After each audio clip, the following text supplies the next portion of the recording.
Hello everybody, it's me, John Lorden, here with another episode of Brain Scratch Case Cracked. Today's case, we're looking at the story of Cody Page. So let's just jump right into it. Before we start, I do have to give a big thank you to Christina Lewis for letting me know about this case. Saginaw Township, Michigan. Cody Page was living with his grandma after his mother had lost custody of him as a young boy. March 15th, 2016 was a school day, and 15-year-old Cody asked a friend if he could borrow his cell phone. Cody called an unknown number, and then he left school. He didn't show up at home that afternoon, and his foster parents reported him missing. It would take more than a year for them to find out if Cody ran away or if something else happened to him. Detectives with a cyber crimes unit tracked his Facebook usage, which continued after he left. They traced the internet provider he was using and narrowed it down to a house in 29 Palms, California, over 2,000 miles away from where he went missing. They checked the house, but could find no trace of Cody.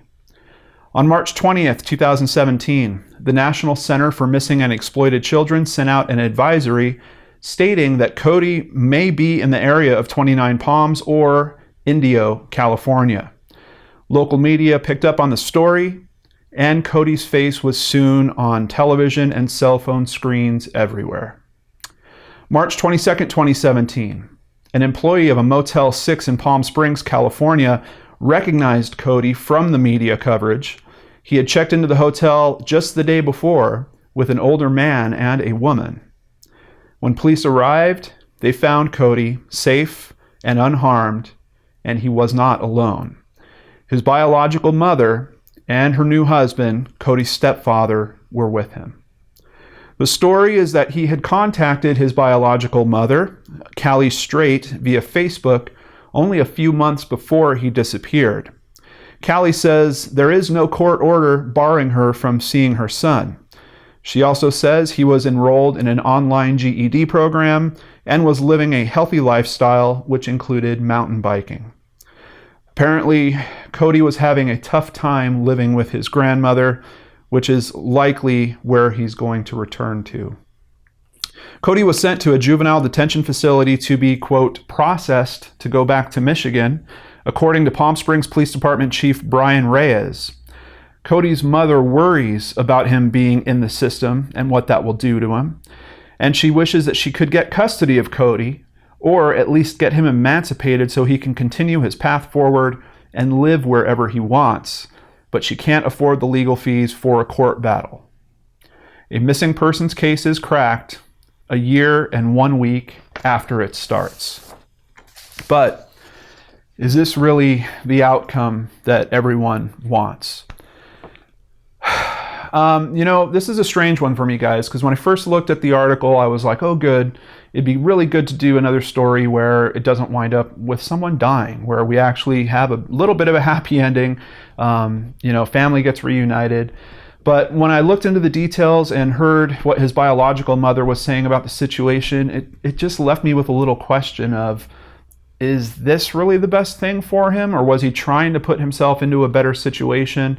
Now, unfortunately, due to his age, I don't believe we're really going to get much more detail than is out there right now. And the only thing that we really heard from his mother was that he was having a tough time living with his grandmother, who is also his foster parent in this case. I don't know, but you also have to consider the fact that for some reason, his biological mother had lost custody of him legally, and that was part of his grandmother becoming his foster parent. We also don't know the backstory there. We don't know if his mom was using a drug of some kind. We don't know if she was abusive in some way.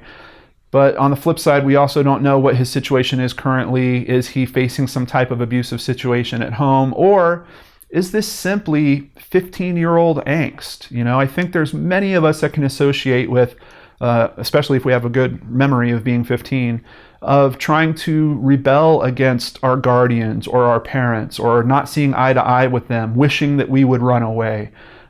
So I really don't know. I don't know what to make of this case. I don't know if I'm really happy that he's going back. But then you have this other question of, does he really deserve to be put into a juvenile detention center? Which I thought was just a little strange wrinkle in this story. But if he is running away of his own accord, of course, authorities have to put him somewhere where they know he's safe and he's not going to be able to run away from them. So I kind of understand it. I did a little more research on this. According to criminaldefenselawyer.com, a juvenile detention center is one of 3 options that are usually used. The other 2, or one, is taking them back to the legal guardians. And obviously, if you're in a different state, that becomes a bit of a logistical problem. So that is ultimately where he's heading, but he's being held in this juvenile detention center. The other option is to put them in a homeless shelter. And when you consider that we really are only looking at the homeless shelter or the juvenile detention center, I don't know which of those is worse. But obviously, if he was a risk to running away again, if he was at a homeless shelter, that would be much easier for him to do. This is some more information from AmericanBar.org. Almost every state allows police or other law enforcement officers to take runaway youth into custody without a court order and without the youth's permission. 5 states explicitly allow police to hold runaway youth in secure detention facilities. Those states are Alabama, Georgia, Indiana, Nevada, and South Carolina. Now notice there's no mention of California in there. Additional states also allow this practice, although it is not written into their laws. 36 states explicitly authorize police to return runaway youth directly to their homes without considering the youth's wishes. Now, the weird thing about all that is, in most states, running away is not actually against the law. It seems like it's in this strange area where if you're found as a runaway, they can pretty much take you where you don't want to go and put you back in that home. But there's no recourse if you run away again and do it again and do it again. Actually, I take that back. If you do keep doing it, there are some charges in certain states that can come up and that the runaway could actually be held liable for. But in general, running away is not against the law. So it's really this weird area that I see logically where it's like, yeah, it's not against the law, but if we find you, we're going to put you in a juvenile detention facility. We're not going to let you tell us what you want to be done, and we're going to move you back into that foster home. I'm curious because I know in some states, once you get to a certain age, they kind of allow you to decide, like if your parents get divorced, they'll ask you who you want to go with, and they kind of give the decision to you. I believe being 15 years old, he's probably past that age point. But like I said, we don't know the original cause of why he was taken away from his mother. We don't know if that situation is rectified or not. Now, as a matter of fact, speaking of his mother, is his mother a criminal for helping him run away? Here's some more information from criminaldefenselawyer.com. Many states have laws against harboring runaway children. Although these laws are not often enforced, assisting a runaway teenager may result in criminal charges for harboring a runaway or contributing to the delinquency of a minor. In other states, the runaway child's parents can sue another person in civil court for harboring a runaway. In some states, the following may be illegal or may result in civil liability: encouraging a minor to run away from home, which if he was speaking to his mom a few months on Facebook before he actually did this, there might be some dialogue in there that could lead to her being charged for encouraging him to run away from home. Providing shelter or transportation to a minor you know has run away. One of the big questions I have is, how did he make this 2,000-mile trek? I'm pretty sure someone had to buy him a ticket. If that was a bus ticket or a plane ticket, I don't know. Probably more than likely a bus or a train ticket or something along those lines. Allowing a minor who is staying with you to engage in criminal behavior, such as drug use. I don't know that anything like that was going on here. His mom seems to be very clear that he was actually leading a bit of a healthy lifestyle, trying to get his GED. And the fourth point is lying to a parent or police officer about a child's whereabouts.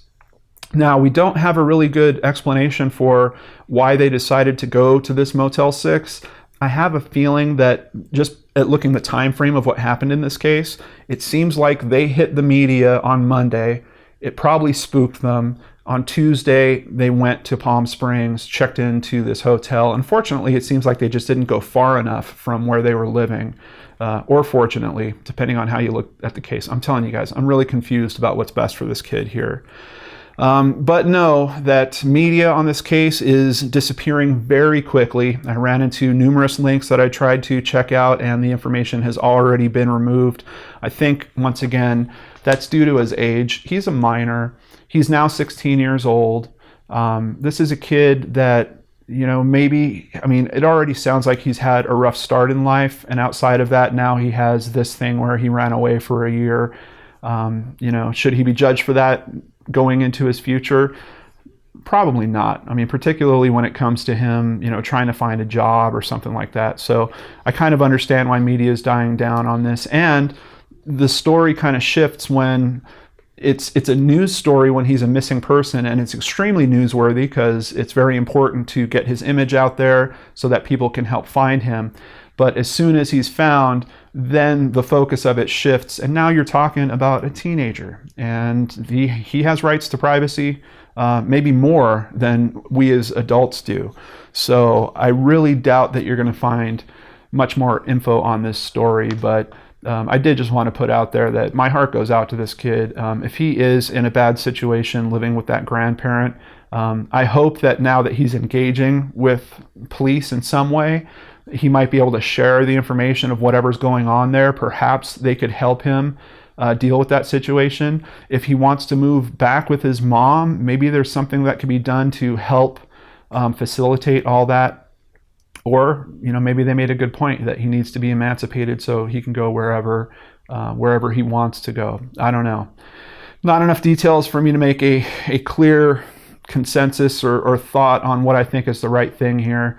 But a kid struggling, I think, affects all of us. I think that's also part of the reason why there's this gray area where it comes to the laws, and the laws don't really hammer down in the child's direction very much, if at all.